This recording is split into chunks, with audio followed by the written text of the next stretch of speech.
Hello everyone. In this video we will see the Pythagoras theorem, proof of Pythagoras theorem and applications of Pythagoras theorem. So first we will start with Pythagoras theorem.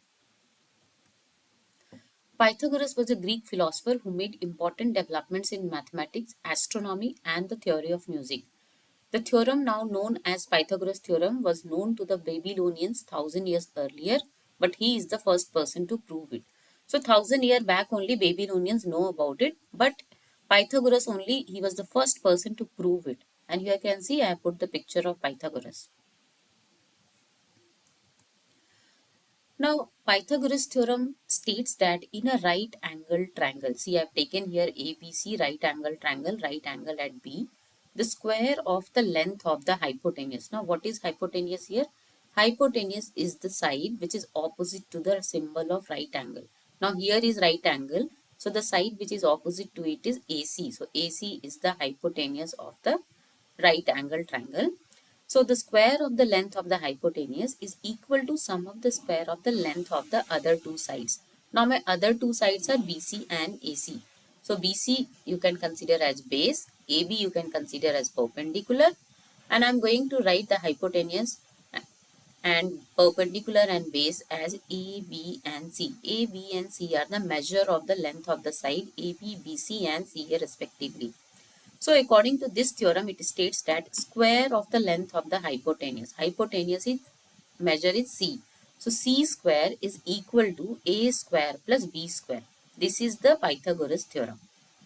Okay. Now next we will see the proof of Pythagoras theorem. To prove Pythagoras theorem, here I have taken a right angle triangle ABC, right angle at B, and the measure of the all the three sides are written here. Here BC is 4 unit, AB is 3 unit and AC is 5 unit. Now to prove Pythagoras theorem, what I will do, through each side measure, I will draw a square. Okay. So first let me draw a square on the side BC. So this is the square on side BC having measure 4 unit. Each side is 4 unit. Same way on the side AB. This is another square and on the side AC, this is the third square. Now I am going to find the area of each of these three square.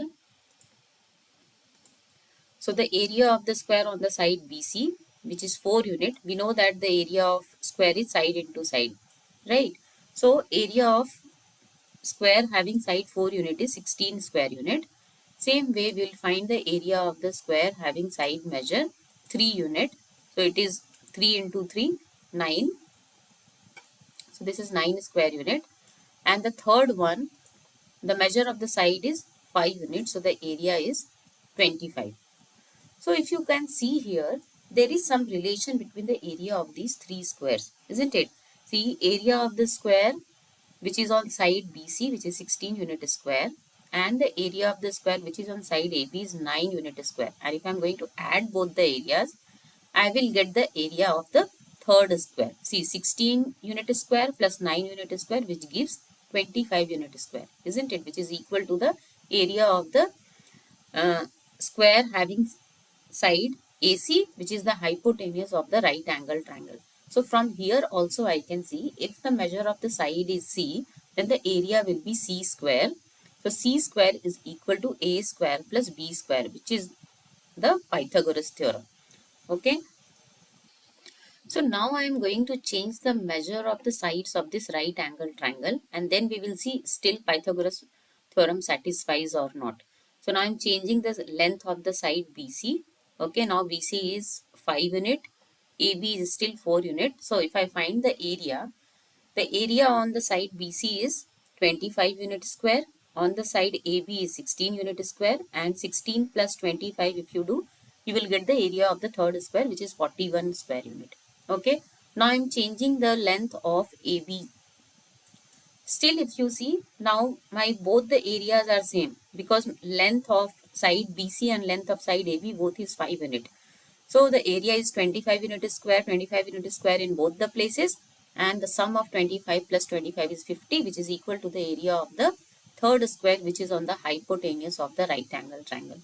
So whatever is the measure of the right angle triangle, still it satisfies the Pythagoras theorem. Now I'm going to show you if it is not a right angle triangle, then what will happen.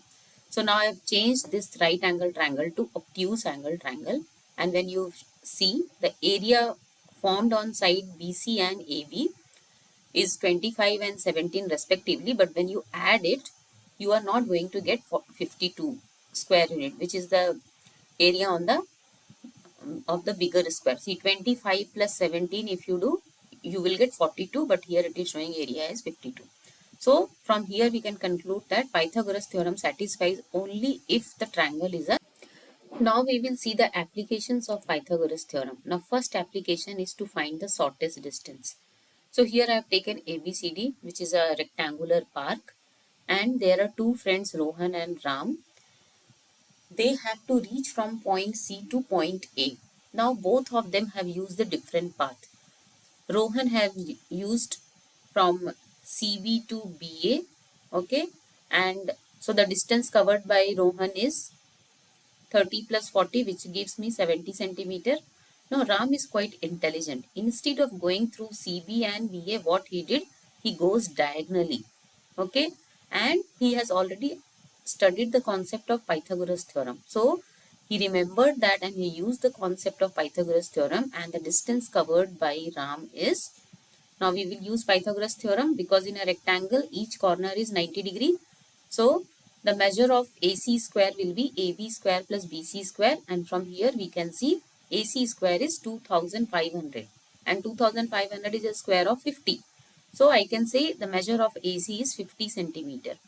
So the distance covered by Ram is less than that of Rohan because he had chosen the shortest distance to reach from C to A.